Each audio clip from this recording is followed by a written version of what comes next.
Ladies and gentlemen, may I please have your attention? Please have your tickets in hand before you board the plane. Thank you.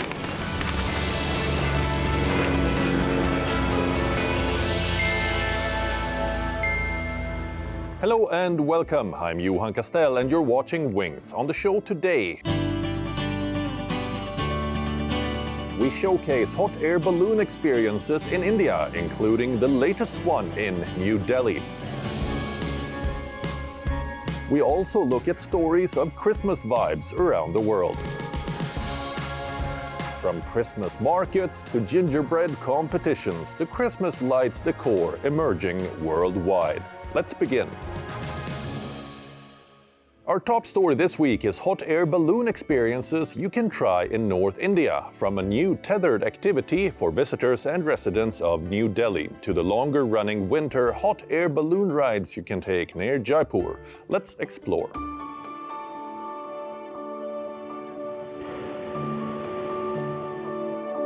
This is hot air ballooning, a relaxing adventure in which you can soar over scenic vistas, moved by the morning breeze.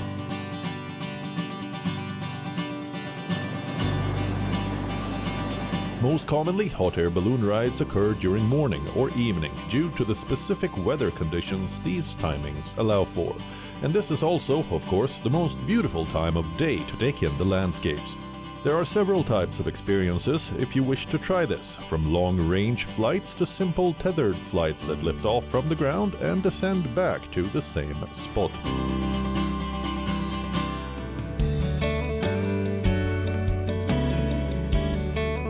New Delhi added a brand new adventure to its skyline last weekend as the city's first ever tethered hot air balloon experience lifted off from DDA Banchera Park in Sarai Kale Khan. Curious Delhiites gathered along the Yamuna riverfront, drawn by the promise of seeing their city from a completely new perspective. Rising gently to about 150 feet, the balloon offers a sweeping aerial view of the Yamuna's shimmering edge. The lush green stretches around the park and some of Delhi's most recognizable landmarks. For many visitors, it felt like rediscovering their own city from above. Those who tried the experience described it as both thrilling and surprisingly beautiful. A moment suspended in the air where Delhi looks softer, wider, and more beautiful than expected. With this launch, the capital adds a touch of wonder to its recreational scene, the chance to float above the city you thought you already knew.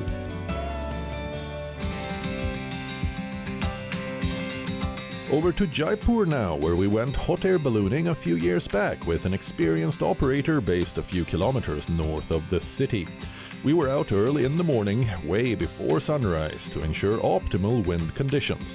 The experience typically begins in the early morning, when the air is cool and still. The balloon ride here takes visitors over a serene rural landscape in Rajasthan. Unlike Delhi's new tethered hot air balloon experience, this is a proper long-distance adventure. The Aravalli Hills stretch endlessly into the horizon, and tiny villages below come alive with the first light of day. As we soar to 2,500 feet, the sun rises over the Aravalli Mountains, revealing neat fields dotted with trees, perfectly rolled stacks of hay strewn about, low houses and children running at us. For them and for us, these grand balloons present a grand spectacle. Hot air ballooning in Jaipur is one of the most unforgettable ways to experience Rajasthan.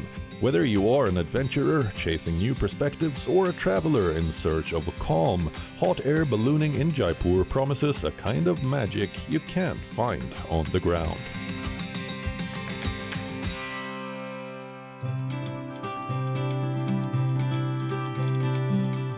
So I'm here at the helicopter ground near Mana Hotel in Ranakpur. As you can see, there's a balloon ride going on. They've set up a hot air balloon which is just going up and down just to give people an overview of the area. I'm gonna get a chance to try it out.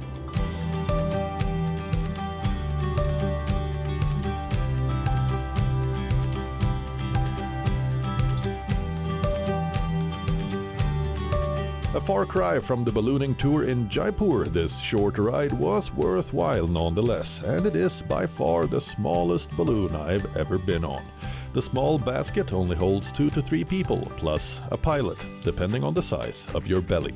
It is so small it feels like a toy, where the flexible floor didn't add to any feeling of safety. At least, we didn't go that high above the ground. There you have it. What hot air ballooning experience will you try next?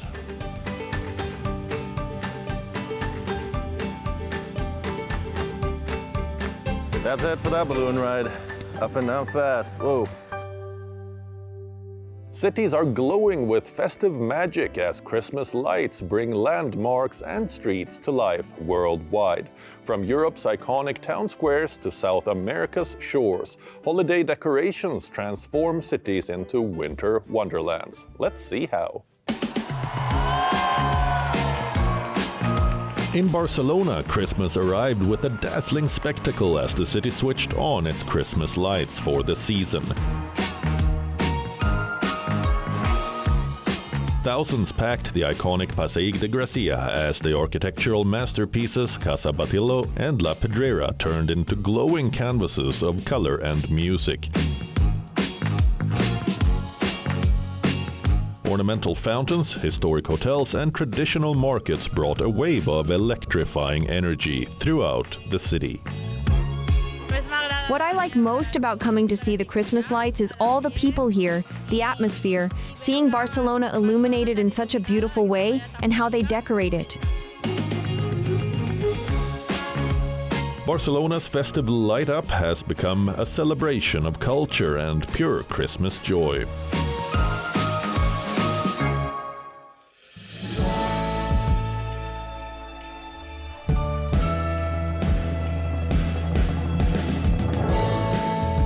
In Belgium, Brussels' Grand Place has transformed into a fairy tale square as the city unveiled its annual Christmas light and sound show.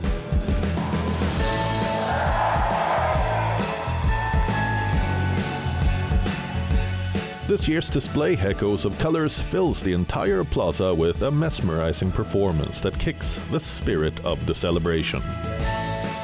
It's really beautiful. There are lots of lights, lots of people, and we get together with friends. It kicks off the festive season, and afterwards we'll go to the Christmas market. It's really lovely.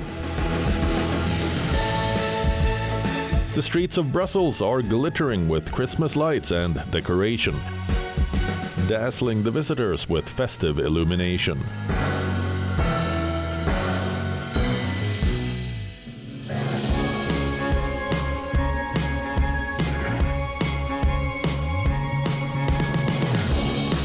In Austria, an entire family estate has transformed into Europe's largest Christmas house. The Gollenhuber family home in Bad Tatzmanndorf glows with nearly 1 million lights and more than 250 inflatable figures, all decorated across a 1.3-acre property. The idea was inspired by Sabine Gollenhuber's childhood experience of Christmas in Florida and California. What you see here is a childhood dream of mine. My parents often took my sister Mickey and me to Florida and California during Advent. That's where I caught the Christmas bug. Even as a little girl, I collected decorations, and now I've been able to realize that dream together with my family and my many, many helpers who actively support us. There's no entry fee here, but visitors are asked to donate to charity, and over the years the family has contributed over $400,000 to charity. This is a festive delight for local residents and visitors alike, built with lights and a childhood dream come to life.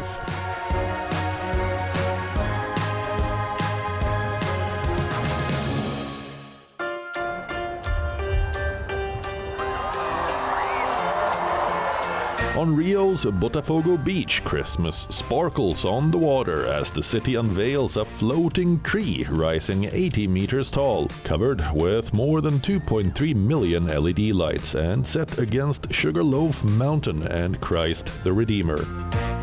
The tree transforms the entire bay into a postcard-perfect holiday scene. Crowds gathered for the inauguration, complete with fireworks and music as the colossal structure lit up for the first time. Tourists call it a magical experience, and the sight of the tree reflecting across the water is sensational. It's always a unique experience that the city offers us, like, for example, the tree, right? It was surprising. We saw it light up here with Sugarloaf Mountain in the background. It was incredible, sensational. Rio's floating tree has quickly become a new holiday landmark, uniting the city in celebration by the sea.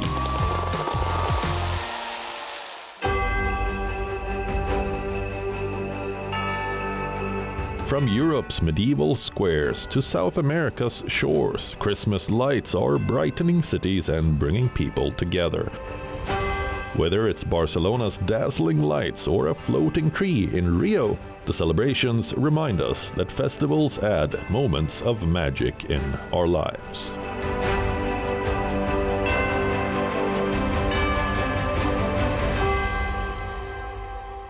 Across Europe, the holiday season is getting a sweet makeover, with entire cities turning gingerbread into works of art. From Stockholm's architectural display to London's candy-crafted mini-metropolis, this year's Christmas displays are as delicious as they are creative. Let's take a look.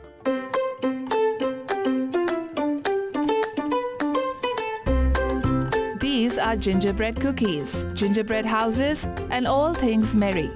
But what is it really?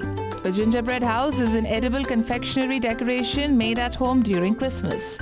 Made with honey, spices, and breadcrumbs.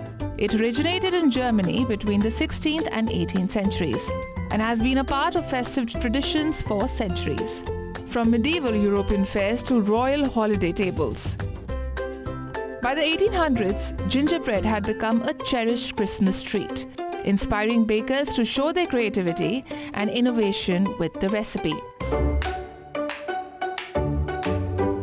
In Sweden, Stockholm's Architecture and Design Museum has unveiled its annual Christmas gingerbread competition, a tradition that's been going strong for 35 years. This year's theme, Love of Design and Architecture, has inspired 151 edible creations, from a gingerbread Titanic to a sweet recreation of the Louvre heist, and even a bright pink Labubu, reflecting a global pop culture wave. The theme of this year is love, because love is for everyone, and we think it's really important to celebrate Christmas and the spirit of Christmas and the spirit of love and hope. And as we all see in the world today, we need more love and more hope. The competition brings together children, architects, students, and professional bakers, all showcasing famous structures including the Eiffel Tower, Taj Mahal, and Pippi Longstocking's home. Here behind me, we are seeing a lot of different kinds of houses, and they are all surrounding this room. And what we see here, for example, is one of Pippi Longstocking, that we have a really famous character in the book of Astrid Lindgren. The competition is open until mid-January and winners in 3 categories: children, adults, and professional designers, to be announced on December 14th. And in London, architects have created a miniature version of the city, entirely made of gingerbread and candy. The 9th edition of the Gingerbread City has opened with 50 edible buildings, all designed around this year's theme. From gummy bear citizens to licorice-themed parliament buildings, the exhibition features several more mind-blowing creations like the Big Ben, made of gingerbread, and igloos built from sugar cubes. Absolutely, yeah. So in terms of the structure itself, it's entirely gingerbread, there's no other support. We use charcoal powder within, so there's 15 teaspoons worth of charcoal powder in total. There's 2 kilograms of treacle, over 1 kilogram of butter, so it's an awful lot of food. And then all of the sweet elements, so there's 1,060 on the structure itself, and they're all licorice or gummies, with the exception of the 2 banners that are hanging down in the parliament space. Gingerbread, obviously, and then for the clock face we used isomalt and some licorice to sort of make the numerals and the clock hands. A lot of icing, a lot of powdered sugar for the snow. We have a sugar cube igloo here, and then just so many sweets. I feel like every sweet you can imagine is probably in there somewhere. The exhibition runs until January 4th, inviting visitors into a city where architecture, design, and Christmas magic come together, entirely in edible form. From dazzling Christmas trees to centuries-old traditions, Europe is stepping into the holiday season with all its charm on display. Christmas markets around the continent have lit up their historic squares, drawing crowds from near and far. Here's a look at how different cities usher in the season.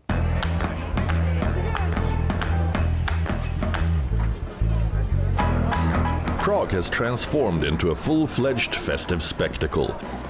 Last weekend, the city's iconic Old Town Square came alive as Christmas lights shimmered overhead and performers dressed as towering white angels strode through the cobbled pathways. The moment the massive Christmas tree lit up, for the first time this season, the crowd burst into cheers.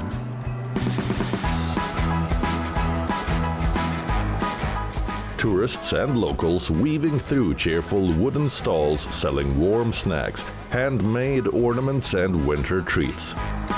The Czech capital remains one of Europe's most visited holiday destinations. This year, Christmas markets run from 29th November 2025 to 6th January 2026. The Old Town Square Market takes center stage with its fairy tale backdrop, nativity scene and elevated viewing bridge. Just a quick walk away, the Wenceslas Square Market offers its own festive energy, with handcrafted gifts, an ice rink and bustling food stalls.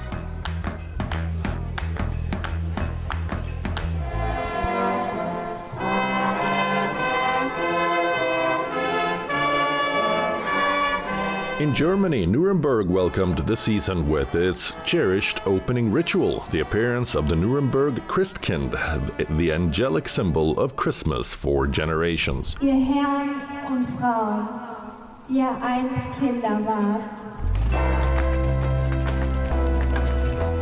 Visitors warmed themselves with famous bratwurst and steaming glühwein wine as the historic Old Town, nicknamed the Little City of Wood and Cloth, transformed into a glowing maze of red and white stalls. The Christkindlesmarkt, rooted in 16th century tradition, remains one of the world's best-known holiday markets. Families have been returning for decades, and for some residents it's a childhood tradition. It's just a childhood experience. From way back, from when I was little, at least once to the Christmas market. Not so often at the opening, this time because we have visitors, but otherwise, once a year, you have to go. Visitors from around the world joined in. Heightened security measures are in place this year following last year's attack in Magdeburg. I'm very happy, very happy. The old city I want to see. I literally arrived a couple hours ago, so I have so much to see and learn.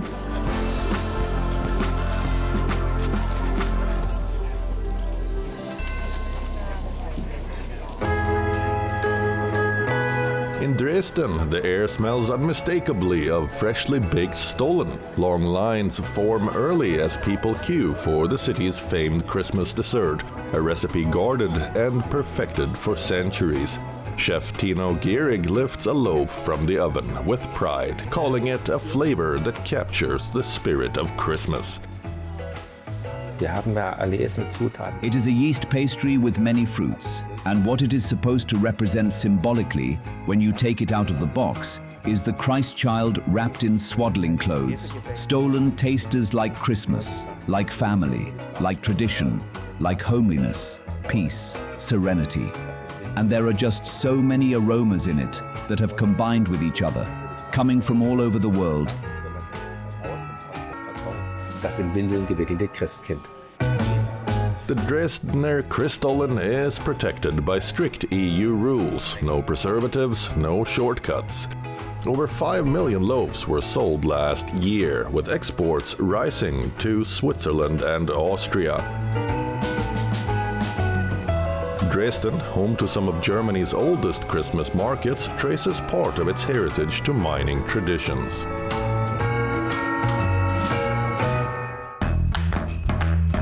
Over to France. Strasbourg stepped into the season with a breathtaking sight, a towering 30-meter Christmas tree lit up to mark the official opening of its famous market. With over 300 stalls, the city is once again drawing visitors from across the globe. Many call it one of Europe's finest. Locals say the decorations this year are more impressive than ever. And honestly, this year Strasbourg has really outdone itself with the decorations and everything. It's so beautiful. We can't wait to see the lights. Last year, Strasbourg recorded 3.4 million visitors, and this season is already setting the tone for another enormous turnout.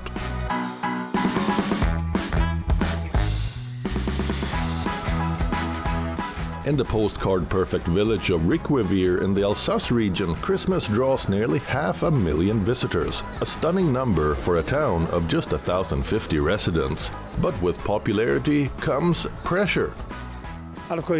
When there are as many visitors as there are here in Riquivier, it's true. Not just in Riquivier, but in our municipality. It's true that we have a lot of tourists, vehicles and people. It feels like we're not at home anymore. But it's also good because there are community organizations that can also benefit from this economic windfall. Local tourism officials say they've even stopped advertising in major cities to manage overcrowding. Tourists also say the crowds in nearby villages now rival big cities like Colmar and Strasbourg. We didn't expect there to be so many people in the villages surrounding Colmar. We thought it would mainly be Strasbourg and Colmar. But now there are almost more people in the surrounding villages than in Colmar itself. That's the impression we got. Despite the pressure, the magic of Alsace's Christmas charm continues, drawing visitors year after year.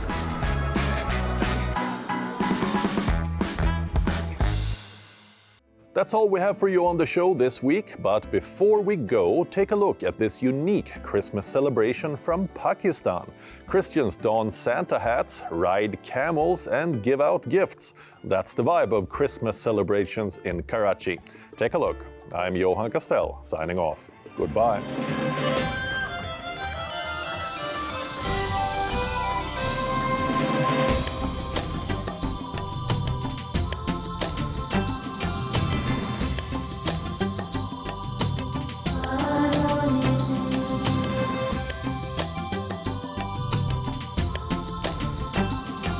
जो खुदावंद यीशु मसीह की पैदाइश है, Christmas जो है, ये अमन और भाईचारे का पैगाम है।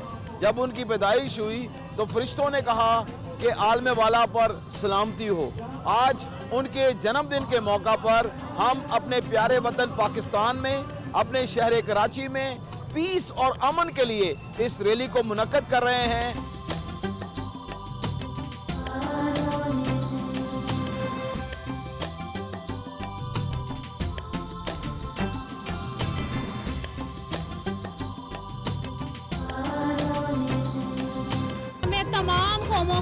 मोहब्बत का पैगाम है कि जैसे ये मुल्क में हम आज़ाद हैं, आज़ाद मुल्क हमें मिला है, इसी तरह हम अपनी खुशियों को आज़ादी के साथ सेलिब्रेट करें और सबके साथ मोहब्बत से हम पेश आ रहे हैं, क्योंकि हमारे खुदा ने हमें मोहब्बत का पैगाम दिया है कि एक दूसरे से मोहब्बत करो।